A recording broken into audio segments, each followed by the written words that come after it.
नमस्कार मेरे आध्यात्मिक मित्रों।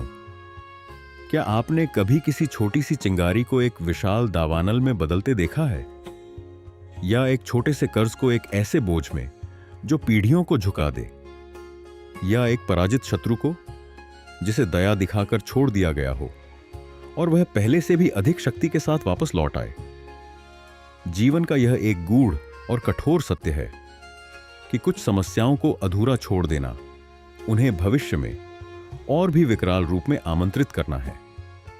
यह कहानी है शांतिप्रस्थ के एक ऐसे ही युवा महाराज की जिसका हृदय करुणा से भरा था, पर जिसकी दयालुता ही उसके राज्य के विनाश का कारण बन गई। यह कहानी आपको सिखाएगी कि दया और अदूरदर्शिता में कितना महीन अंतर होता है। यह कथा आचार्य चाणक्य के उस महान सूत्र को जीवंत करती है जो हमें अधूरे छोड़े गए संकटों के प्रति सचेत करता है। रण शेषश्चाग्नि शेषश्च शत्रु शेषस्तथैव पुनः पुनः प्रवर्धन्ते तस्मात् शेषम न कारयेत। अर्थात रण, अग्नि और शत्रु के शेष रहने पर वे बार बार बढ़ते हैं, इसलिए इन्हें पूरी तरह समाप्त कर देना चाहिए। यह कहानी आपकी आंखों को वह देखने की क्षमता देगी जो अक्सर हम अपनी दयालुता या आलस्य में अनदेखा कर देते हैं। सरयू नदी के तट पर बसा शांतिप्रस्थ एक समृद्ध और शांत राज्य था। वर्षों के कुशल शासन के बाद जब वृद्ध महाराज दिव्यानंद देवलोक सिद्धार गए, तो उनके इकलौते पुत्र 20 वर्षीय अमर्त्य ने सिंहासन संभाला। राजकुमार अमर्त्य का हृदय अपनी प्रजा के प्रति प्रेम और करुणा से ओतप्रोत था। उसने शास्त्रों का गहन अध्ययन किया था और वह धर्म और न्याय के मार्ग पर चलना चाहता था, परंतु उसमें युवावस्था का एक दोष था। वह अत्यधिक दयालु और अदूरदर्शी था। उसे लगता था कि हर समस्या का समाधान क्षमा और उदारता से हो सकता है। उसके पिता के शासनकाल के अंतिम दिनों में राज्य ने 3 संकटों का सामना किया था, जिन्हें लगभग सुलझा लिया गया था। जब अमर्त्य ने सिंहासन संभाला तो ये 3 समस्याएं शेष के रूप में उसके समक्ष प्रस्तुत हुईं। राज्य के वृद्ध और अनुभवी महामंत्री विष्णु शर्मा, जो अपनी बुद्धिमानी और दूरदर्शिता के लिए जाने जाते थे, उन्होंने युवा महाराज को सलाह दी। महाराज, उन्होंने कहा, आपके समक्ष 3 चुनौतियां हैं। पहली, सीमावर्ती प्रांत का विद्रोही सामंत क्रांतिकर, जिसे हमारी सेना ने पराजित कर बंदी बना लिया है। दूसरा, युद्ध के कारण सुवर्ण नगरी से लिया गया भारी ऋण, जिसका एक छोटा हिस्सा अभी भी चुकाना बाकी है। और तीसरा, पिछले सप्ताह राज अन्न भंडार में लगी आग, जिसे बुझा तो दिया गया है, पर जिसकी कुछ चिंगारियां अभी भी सुलग रही हैं। इन तीनों समस्याओं का पूर्ण रूप से समाधान आवश्यक है महाराज, महामंत्री ने जोर देकर कहा, क्योंकि शास्त्र कहते हैं कि रण, अग्नि और शत्रु को कभी भी शेष नहीं छोड़ना चाहिए। परंतु युवा महाराज अमर्त्य अपनी युवावस्था की उदारता में इस कठोर सत्य को समझ न सके। पहला संकट था शत्रु का शेष, शत्रुशेष।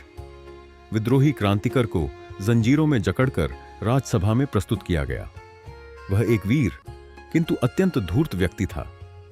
उसने महाराज अमर्त्य के सामने घड़ियाली आंसू बहाए। हे महाराज, मैं पथभ्रष्ट हो गया था। मुझे मेरे अपराध का बोध है।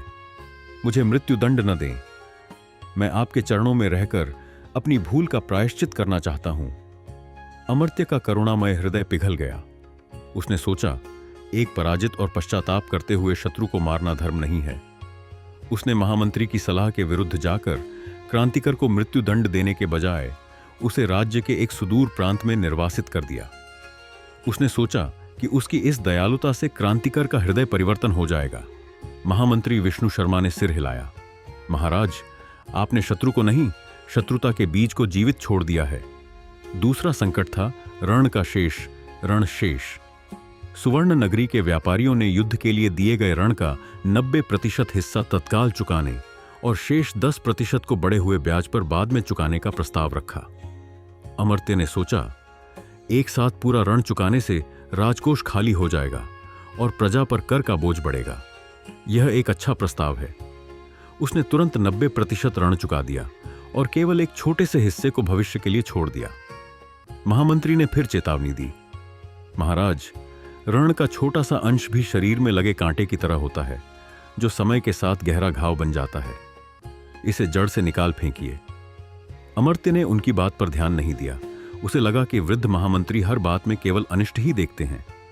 तीसरा संकट था अग्नि का शेष, अग्निशेष। राज अन्न भंडार के एक बड़े हिस्से में आग लगी थी, जिसे सैनिकों ने बुझा दिया था। पर भंडार के सबसे निचले हिस्से में, जहां भूसी का ढेर था, वहां से अभी भी हल्का हल्का धुआं उठ रहा था।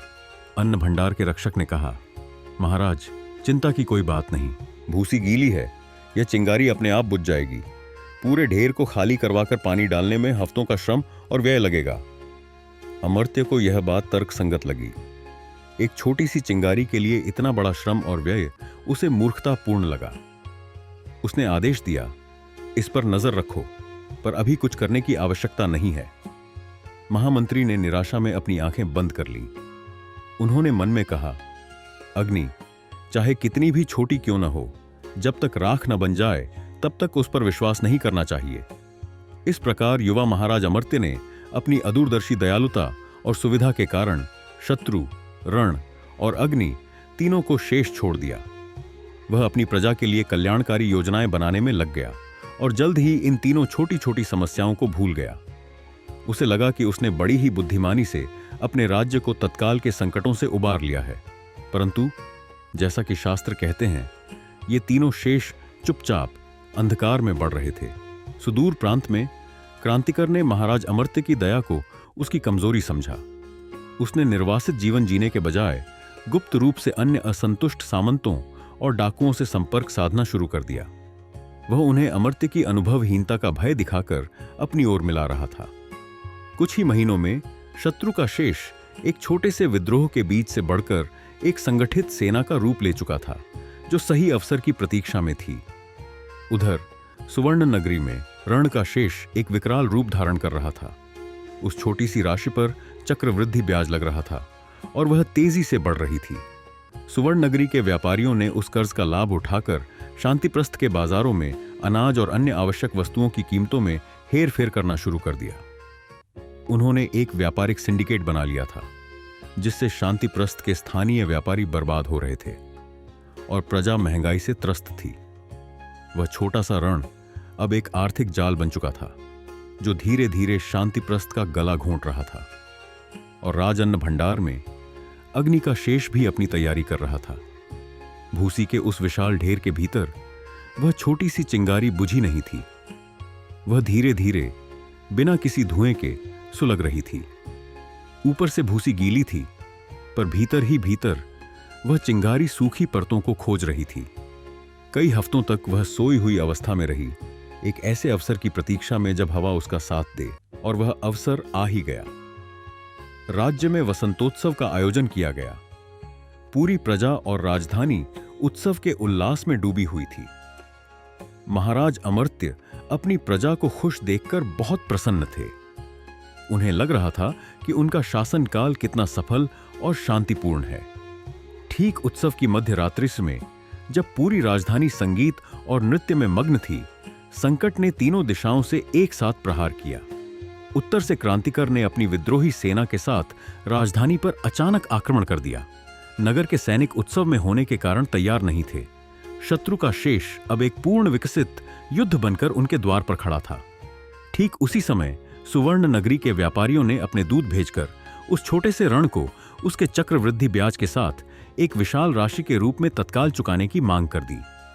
उन्होंने यह भी धमकी दी कि यदि ऋण तुरंत नहीं चुकाया गया तो वे राज्य में अनाज की आपूर्ति पूरी तरह से रोक देंगे।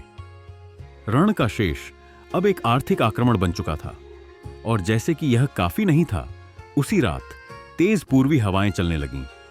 उन हवाओं ने राज अन्न भंडार के भीतर सोई हुई चिंगारियों को भड़का दिया। सूखी भूसी ने तुरंत आग पकड़ ली और देखते ही देखते अग्नि का शेष एक प्रचंड दावानल में बदल गया। अन्न भंडार, जो राज्य की आपातकालीन खाद्य सुरक्षा थी, धू धू कर जलने लगा। महाराज अमर्त्य के पैरों तले जमीन खिसक गई। एक ही क्षण में उनका शत्रु द्वार पर था। उनका राजकोष शत्रु के रण से खाली होने की कगार पर था और उनकी प्रजा का भोजन उनकी आंखों के सामने जल रहा था। उसकी एक ही भूल, समस्याओं को अधूरा छोड़ने की, आज 3 भयानक संकट बनकर उसके सामने खड़ी थी। उस निराशा और विनाश के क्षण में वह दौड़कर महामंत्री विष्णु शर्मा के कक्ष में गया। वृद्ध महामंत्री शांत भाव से अपनी खिड़की से जलते हुए अन्न भंडार को, सीमा पर हो रहे युद्ध के कोलाहल को और सुवर्ण नगरी के दूतों के अहंकारी चेहरों को देख रहे थे। महामंत्री जी, यह क्या हो गया? अमर्त्य रोते हुए बोला। मेरा सब कुछ नष्ट हो गया। विष्णु शर्मा उसकी ओर मुड़े। उनकी आंखों में दया थी, पर फटकार भी। महाराज, यह कुछ नया नहीं हुआ है। यह वही हुआ है जिसकी आशंका थी। देखिए, उन्होंने जलते हुए भंडार की ओर इशारा किया। यह है अग्निशेष। उन्होंने उत्तर की सीमा की ओर संकेत किया। वह है शत्रुशेष। और फिर उन्होंने सुवर्ण नगरी के दूतों की ओर देखा। और ये हैं रणशेष के परिणाम। आपने तीनों को अधूरा छोड़ दिया था, और आज वे तीनों, जैसा कि शास्त्रों का विधान है, एक साथ पहले से अधिक शक्तिशाली होकर लौटे हैं। महाराज अमर्त्य वहीं घुटनों के बल गिर पड़े। आज उन्हें अपने पिता और अपने गुरु के शब्दों का और आचार्य चाणक्य के उस सूत्र का कठोर और पीड़ादायक अर्थ समझ में आया था। परंतु यह पश्चाताप का नहीं, कर्म करने का समय था। उस एक रात ने युवा दयालु राजकुमार को एक कठोर और यथार्थवादी राजा में बदल दिया। उसने आंसू पोंछे और अपनी आंखों में एक नई फौलादी दृढ़ता के साथ खड़ा हुआ। उसने सबसे पहले राजमहल के गुप्त खजाने को खोलने का आदेश दिया, जिसे उसके पूर्वजों ने सबसे बुरे दिन के लिए बचाकर रखा था। उस धन से उसने सुवर्ण नगरी के व्यापारियों का एक एक पैसा ब्याज सहित उसी रात चुका दिया और उनके दूतों को अपमानित करके अपने राज्य से निकाल दिया। उसने रणशेष को जड़ से समाप्त कर दिया। फिर वह स्वयं जलते हुए अन्न भंडार पर पहुंचा। उसने शाही वस्त्रों की परवाह किए बिना आम सैनिकों के साथ मिलकर पानी और रेत फेंकना शुरू कर दिया। उसकी वीरता और नेतृत्व को देखकर पूरी प्रजा और सेना एक नए जोश से भर गई। सुबह होने तक उन्होंने आग पर काबू पा लिया और यह सुनिश्चित किया कि एक भी चिंगारी शेष न रहे। उसने अग्निशेष को राख में बदल दिया। अंत में उसने शत्रुशेष का सामना किया। उसने अपनी सेना को सीधा आक्रमण करने का आदेश नहीं दिया। उसने अपनी बुद्धि का प्रयोग किया। उसने अपने सबसे कुशल योद्धाओं की एक छोटी टुकड़ी बनाई और स्वयं उसका नेतृत्व करते हुए एक गुप्त मार्ग से रात के अंधेरे में क्रांतिकर के शिविर पर धावा बोल दिया। उसका निशाना पूरी सेना नहीं, केवल क्रांतिकर था। इससे पहले कि कोई कुछ समझ पाता, अमर्त्य की तलवार क्रांतिकर की गर्दन पर थी। नेता के पकड़े जाते ही विद्रोही सेना में भगदड़ मच गई। अमर्त्य ने इस बार कोई दया नहीं दिखाई। क्रांतिकर और उसके प्रमुख सेनापतियों को तत्काल मृत्युदंड दे दिया गया। उसने शत्रुशेष को पूरी तरह समाप्त कर दिया। कुछ ही दिनों में शांतिप्रस्थ में फिर से शांति स्थापित हो गई। पर यह एक नई शांति थी, जो एक कठोर सबक से जन्मी थी। महाराज अमर्त्य अब भी दयालु और न्यायप्रिय थे, पर अब उनकी दया में विवेक और दूरदर्शिता का संगम था। यह कहानी हमें यही सिखाती है कि जीवन में आने वाली समस्याओं को कभी भी अधूरा या हल्के में नहीं लेना चाहिए। आचार्य चाणक्य का सूत्र एक शाश्वत सत्य है। रण का छोटा सा अंश, आग की एक छोटी सी चिंगारी या एक बचा हुआ शत्रु, ये तीनों ही अनुकूल अवसर पाकर फिर से बढ़ जाते हैं और पहले से भी बड़ा संकट बनकर सामने आते हैं।